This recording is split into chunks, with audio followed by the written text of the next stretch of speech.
Brian Whitfield strode through the entrance like he owned the world, which in his mind he did. His Italian leather shoes clicked against the polished stone with the rhythm of absolute authority. "Maria, this coffee tastes like dishwater," he barked at the receptionist, barely slowing his pace. "Get me something that doesn't taste like it came from a gas station." The young woman behind the desk flinched. "Yes, Mr. Whitfield. Right away." Brian didn't even acknowledge her response. He was already berating his assistant over the phone, his voice echoing through the pristine atrium. "What do you mean the Shanghai deal is stalled? I don't pay you to give me problems, Jennifer. I pay you to solve them." Employees scattered like startled birds as he approached the elevator bank. Some pressed themselves against the walls. Others suddenly found urgent business in the opposite direction. Brian Whitfield's morning mood was legendary, and legendarily toxic. The elevator doors opened with a soft chime, revealing a maintenance worker pushing a cart full of cleaning supplies. Brian's face twisted with disgust. "Use the service elevator," he snapped. "This is for executives." The worker, a middle-aged Hispanic man with tired eyes, simply nodded and backed out. Brian stepped in alone, jabbing the button for the 47th floor, his private executive suite that sat like a crown atop his empire. As the elevator climbed, Brian admired his reflection in the polished steel doors. At 52, he was still sharp, still commanding.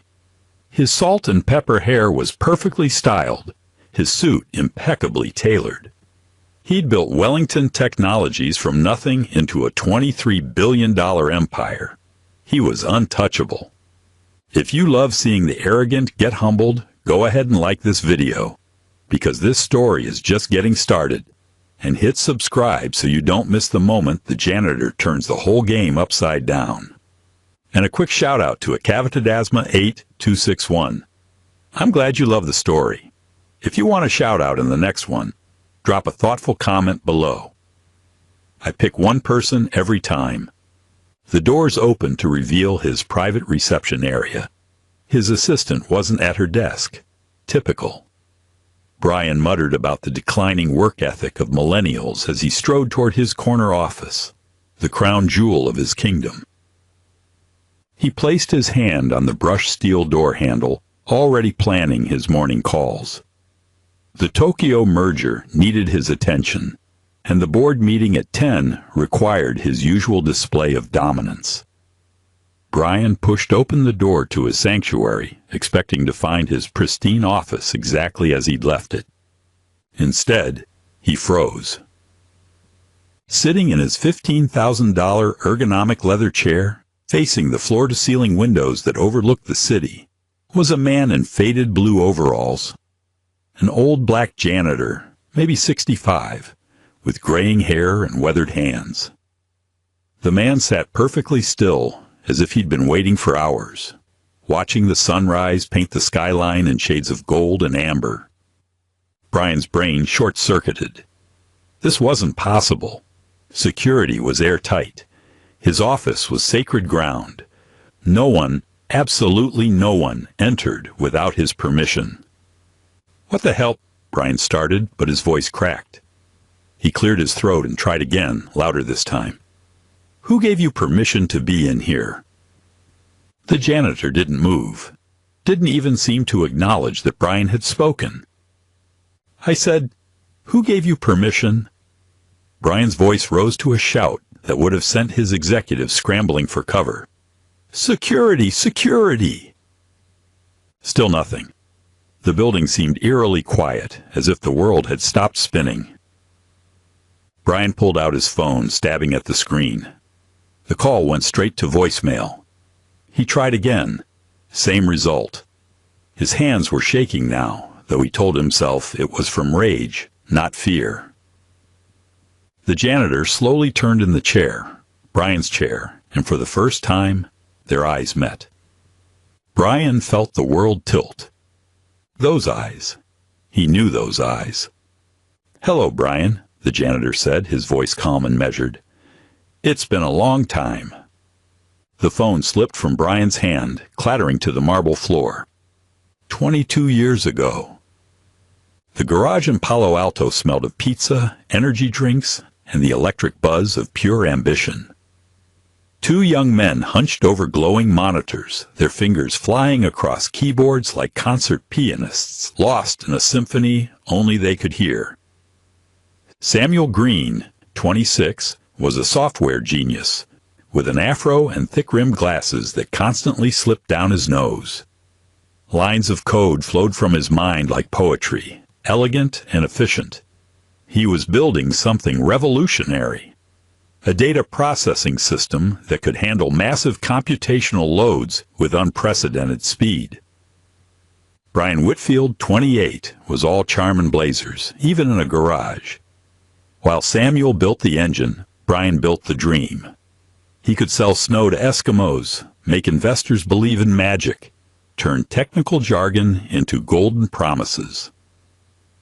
"We're going to change the world, Sam," Brian said, leaning back in his chair as Samuel's latest algorithm compiled successfully.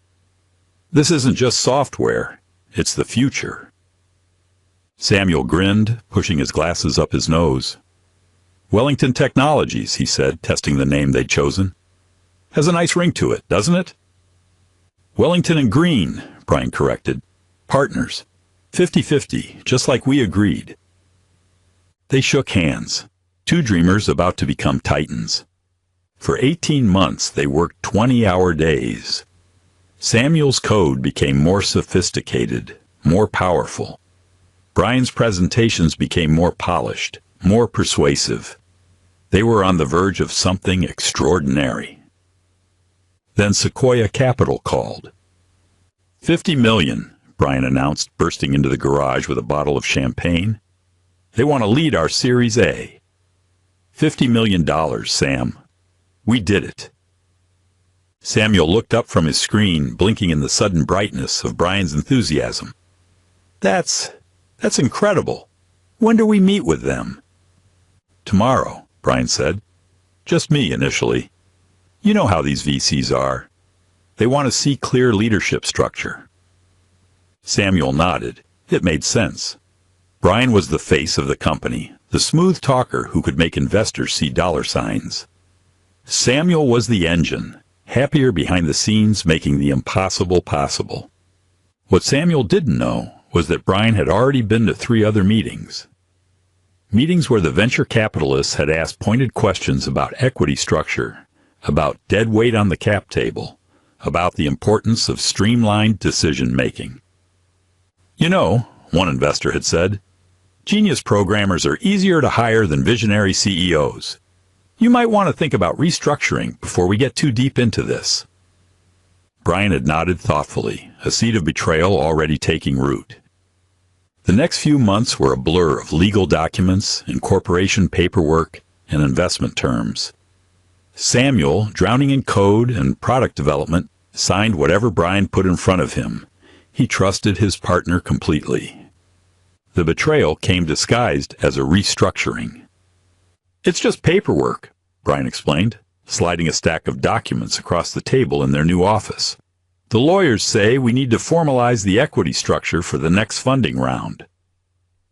Samuel signed without reading. He was 3 days away from a breakthrough that would make their system 300% more efficient. He didn't have time for legal minutia. 6 months later, Wellington Technologies went public. The IPO was a sensation. $2.8 billion valuation overnight. Brian rang the opening bell at the New York Stock Exchange, the company's sole founder according to every press release, every investor presentation, every legal document. Know someone who's ever been cut out of credit they earned? Share this with them. And if you're rooting for Samuel already, go ahead and like this video. Samuel Green had been completely erased. The confrontation came on a Tuesday. Samuel stormed into Brian's new corner office, the legal documents in his hand, his face a mask of betrayal and rage. "You stole my company," he said, his voice barely controlled. "You stole my life's work." Brian looked up from his Bloomberg terminal, his expression cold and calculating. I didn't steal anything. I built a business. You built some code. There's a difference. Some code? Samuel's voice cracked. I created the entire foundation of this company. The algorithms, the architecture, the what? Brian interrupted. The technical stuff. Samuel, technical stuff is a commodity. Anyone can write code. But vision, leadership, the ability to turn lines of code into billion-dollar companies, that's rare. That's what I brought to this partnership. Partnership? Samuel laughed bitterly. What partnership? You wrote me out of my own company. Brian stood up, straightening his tie. I saved this company. Do you know what investors say when they see a 50-50 partnership? They see chaos. They see indecision. They see risk. I gave them clarity.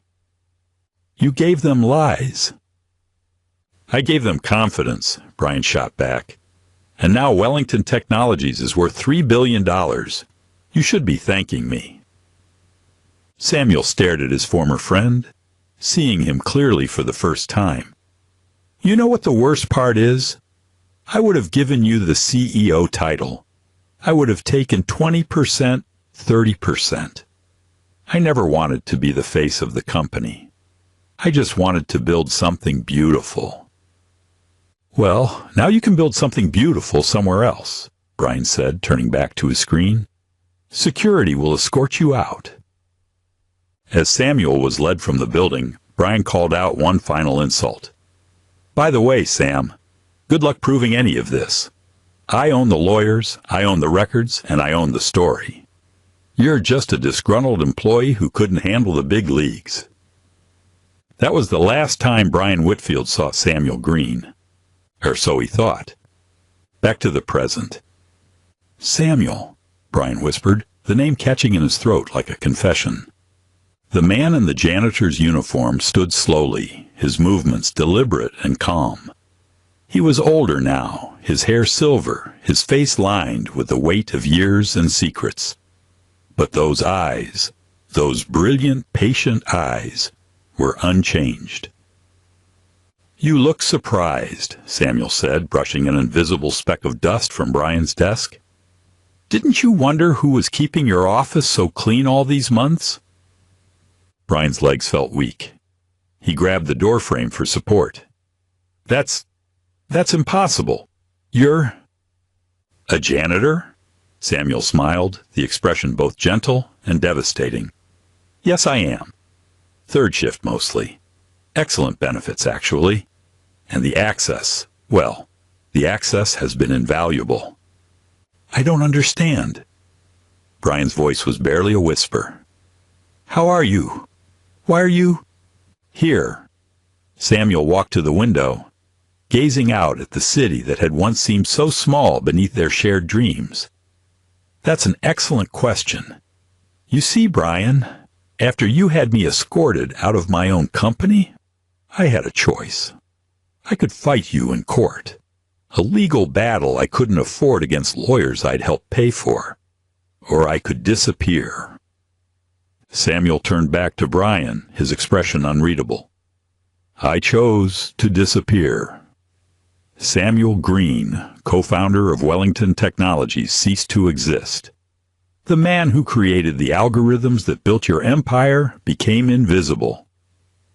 Brian found his voice, though it came out as a croak. You've been working here? All this time? Oh, not all this time, Samuel said, moving to examine the awards on Brian's wall. Awards that celebrated innovations built on Samuel's stolen code. I spent the first few years doing what most people do after their life's work is stolen. I was angry. I was bitter. I worked dead-end jobs, drank too much, wondered if I should have fought harder. He paused at a framed photo of Brian shaking hands with the president, both men beaming at the camera. But then I remembered something my grandmother used to say. The best revenge is living well. So I started living. Really living. I chose to disappear, Samuel said quietly. To let Samuel Green, co-founder of Wellington Technologies, cease to exist. The man who built the engine of your empire became a footnote, forgotten. He paused, looking down for the first time. But that wasn't the hardest part. Brian frowned. What could be harder than losing everything? Samuel smiled, but it was thin and bitter. Losing the one person who was supposed to believe in you, even when no one else did. He turned back to the window. My wife left me 6 months after you pushed me out. Said if I was really that brilliant, you wouldn't have outmaneuvered me. Said I must have been the fool they all said I was. She didn't want to raise a family with someone who could be tricked that easily. Brian said nothing. She took the kids, moved back east. I haven't seen them in years. A long silence followed. That was the moment I stopped trying to prove anything to anyone, Samuel added, and started building in silence, for me, for the man I knew I still was. Samuel reached into his overall pocket and pulled out a small tablet, swiping through screens with practiced ease. Did you know that the compression algorithm I developed for Wellington, the one that made your first 100 million, had applications far beyond data processing? Brian couldn't speak, could barely breathe. Medical imaging, Samuel continued conversationally. Autonomous vehicles, cryptocurrency mining. Fascinating stuff, really. And since I'd filed the original patents under my own name, well, before you scrubbed my existence from Wellington's records, I maintained ownership of the core intellectual property.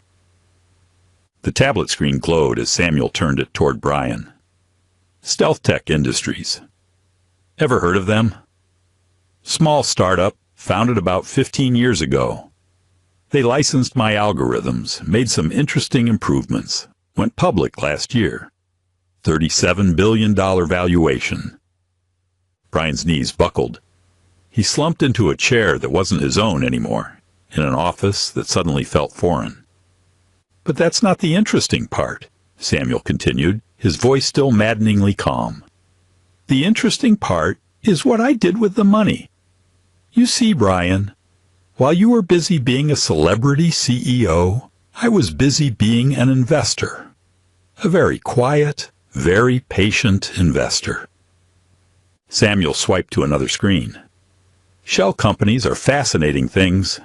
Monarch Holdings, Apex Capital, Stealth Ventures, all perfectly legal, all carefully structured, and all ultimately controlled by me.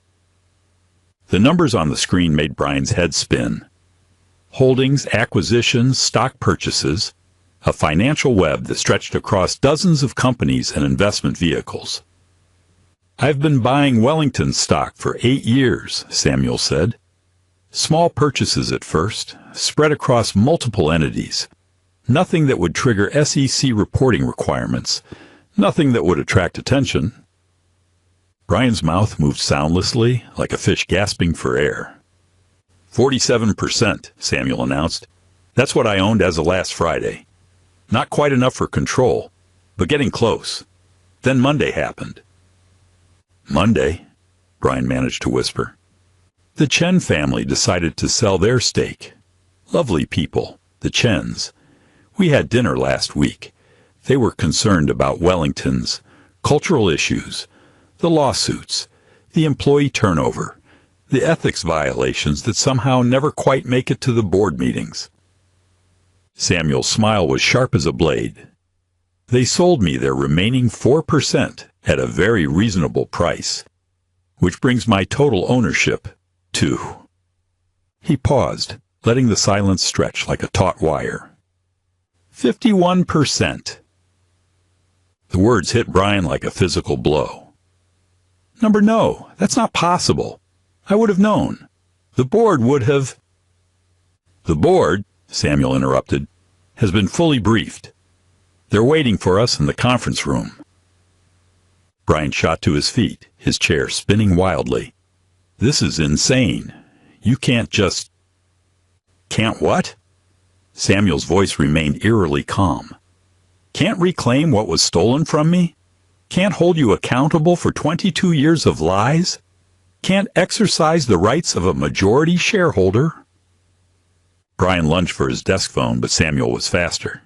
He placed a gentle hand on Brian's wrist. The board voted 30 minutes ago, Samuel said quietly. Motion to remove the CEO for cause. It passed 8-1. The one dissenting vote was from your brother-in-law, and even he seemed relieved. The room tilted. Brian felt like he was drowning in air. This is my company, he gasped. I built this. You built it, Samuel agreed. On my foundation, with my code, from my ideas. You built a house on stolen land, Brian, and now the real owner has come home. The boardroom on the 45th floor had never felt smaller. Brian stumbled through the doors, his usual commanding presence reduced to that of a broken man. The 12 members of Wellington's board sat around the polished mahogany table, their faces a mixture of embarrassment, relief, and carefully controlled excitement. Brian, said Patricia Blackwell, the board's lead independent director, please take a seat. Brian looked around the room wildly. These people had rubber-stamped his decisions for years, had applauded his vision, had grown rich from his leadership. Now they couldn't meet his eyes. This is insane, he said, his voice echoing in the large space. You can't seriously be considering... The door opened behind him. Samuel entered, but he was no longer wearing janitor's overalls. Instead, he wore a perfectly tailored charcoal suit, his silver hair neatly styled, his bearing transformed from invisible service worker to obvious executive. The board members straightened in their seats. Several nodded respectfully. Ladies and gentlemen, Patricia said, I'd like you to meet Samuel Green, Wellington's new majority shareholder. Brian spun around, his face a mask of disbelief. You people have no idea what you're doing. This man, this janitor, he's trying to destroy everything we've built. Actually, Samuel said, moving to the head of the table with quiet authority, I'm trying to save it. He activated the room's presentation system with a gesture, and the wall-mounted screens came to life. Financial charts, employee satisfaction surveys, legal documents, a comprehensive analysis of Wellington's current state. What you've built, Brian, is impressive, Samuel began, his voice carrying the weight of years of careful planning. A multi-billion-dollar company with global reach and technological innovation. But you've also built something else. The screen shifted to show a different set of data. Lawsuit settlements, employee turnover rates, ethics violations, a pattern of behavior that painted a picture of a company rotting from the inside. You've built a culture of fear, Samuel continued. 87% employee turnover in the last 3 years. 42 sexual harassment complaints settled out of court. 3 whistleblower lawsuits currently pending. And that's just what made it to HR. Board member David Kim cleared his throat. Samuel, we weren't fully aware of the scope of these issues. Of course you weren't, Samuel replied. Because Brian has been very careful to keep the board focused on quarterly earnings while the company culture imploded. But I've been watching. I've been listening. I've been emptying the trash cans where people threw away their resignation letters. Brian found his voice, though it came out as a snarl. You spied on us. You infiltrated my company under false pretenses. I worked, Samuel corrected. I cleaned your offices, maintained your facilities, and observed the empire built on my stolen work. And what I saw was a company that had lost its soul. He clicked to the next slide. This is Emma Rodriguez, brilliant software engineer, graduated summa cum laude from MIT. She quit last month after you screamed at her in front of the entire development team for questioning your technical decision. Another click. This is James Park. 5 years with the company, consistently exceeding targets. He left after you blamed him for a client presentation that failed because you hadn't bothered to read the brief. Brian's face was turning red. Those people couldn't handle the pressure of... This is Maria Santos, Samuel interrupted.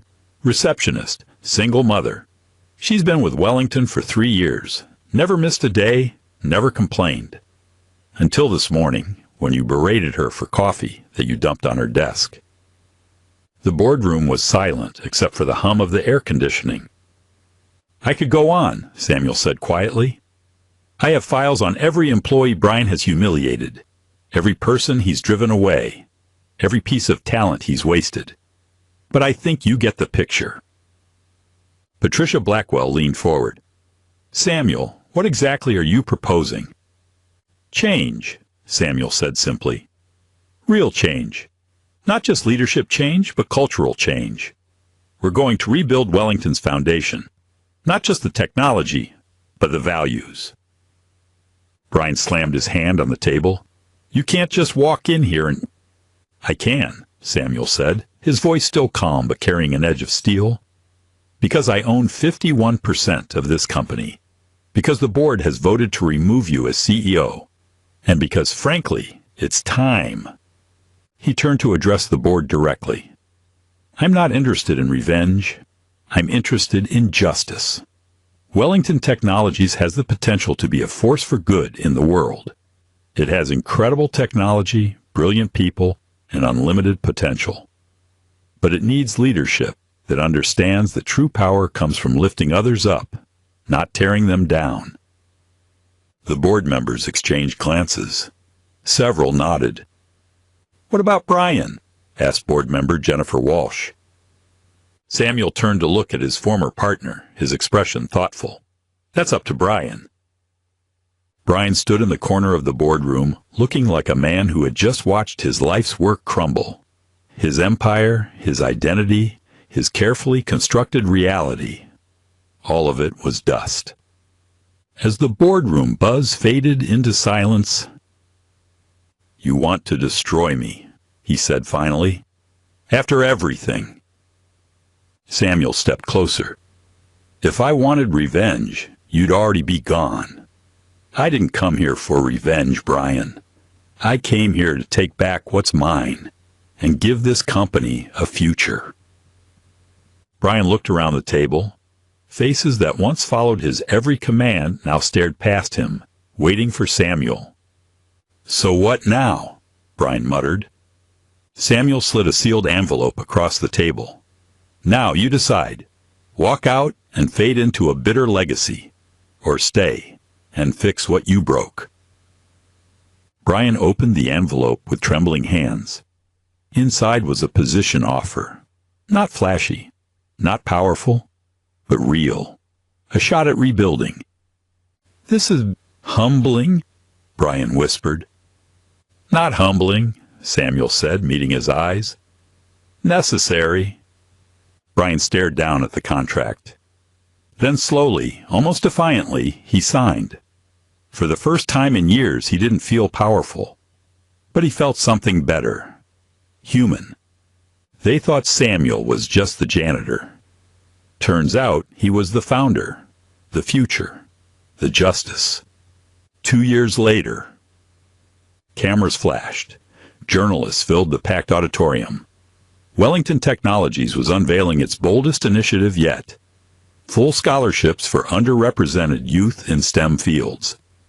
At the center of it all, standing behind a gleaming podium with the company's new seal etched behind him in silver, was Samuel Green.